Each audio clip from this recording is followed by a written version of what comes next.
as someone coming from a very objectively privileged background, having a lot of access to college prep materials, people who had been to college, going to a pretty intense and really academically inclined college prep high school. That was just the norm with pretty much everyone I interacted with, from middle school to high school. Went to USC. The DEI training has definitely made me think even more about that, even more so than the application process did. We've progressively got into much more specific issues.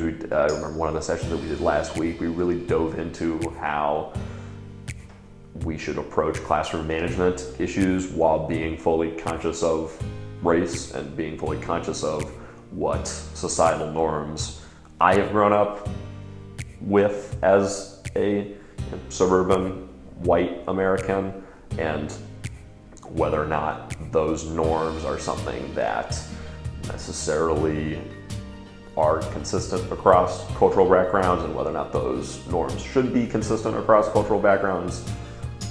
In the beginning I was like, this is just gonna fill time, but now it's like, I look at our schedule and I'm like, yes, we have DEI today and it's with Tristan and it's gonna be the greatest. And so like everybody is now like engaged and excited about having that space set aside during the week to just kind of talk about stuff that might be touchy elsewhere.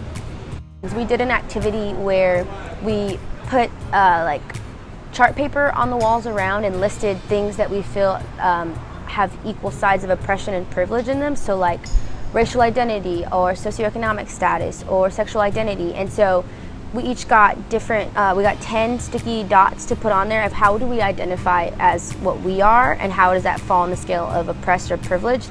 And so having these assumptions of my peers of like, they all must be privileged, and then getting to see that like, man, there's not that many privileged on the socioeconomic status, but because I'm falling into the cultural lens of like, they must be from this class, got to kind of check myself and check my privilege and realize, man, for me to come in with this like idea that I know these people and then have it totally shake my reality and my foundation of like, just because they identify as one thing doesn't mean that like this falls into this privilege and this falls into this oppression. And so I identify as Hispanic, and my students at Hogg Middle School my entire class is Hispanic pretty much. And so for me, I remember thinking, oh, my skin color looks like them, like they're gonna get it. Like we both come from the same socioeconomic class, we both came from family backgrounds that might be similar. Like my students are gonna see a mirror image that I want them to. And I remember having my entire core shook after the first 2 days because they're like, Miss, you're not from here and you didn't grow up where I came from. And because I came in with this assumption of they're gonna get me, made me realize like I'm coming into this classroom with the privilege of an education, of citizenship,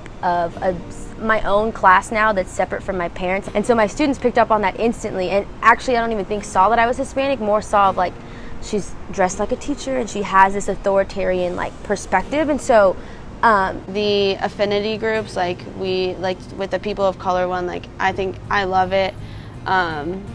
It's just like it's a space that I feel really comfortable in.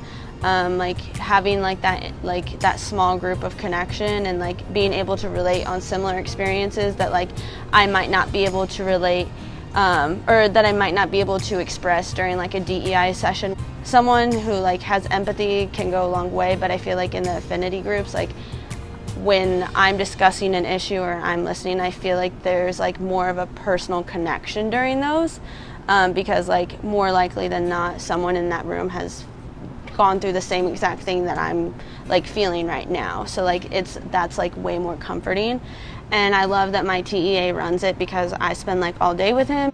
I feel like really keeps me grounded like on all things TFA, like his perspective and him telling his story and the way that he says that we're like competent sense makers with like a strong track record for success, and him just like telling me that like reaffirms like that like everything that I'm going through is like valid, and that like I have the tools to like continue and push through institutes. I struggled a lot with like not feeling like I was seen for like who I was, and so when I enter the classroom, like it's like my personal mission to like see my kids for who they are and not the way that society has taught me to view my students.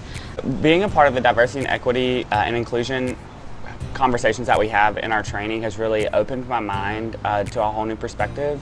I remember telling one of the presenters that I was really excited about learning about this topic because I had spent 4 years at a university, conversating about these things, and I thought that I knew a lot about diversity, inclusion, and equity. And I was super surprised when I realized how ignorant I was.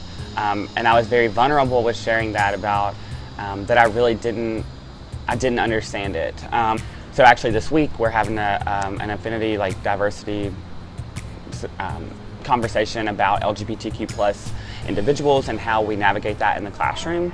But as a whole, overall, people have been very supportive of me, and just within 2 weeks, how much I've grown.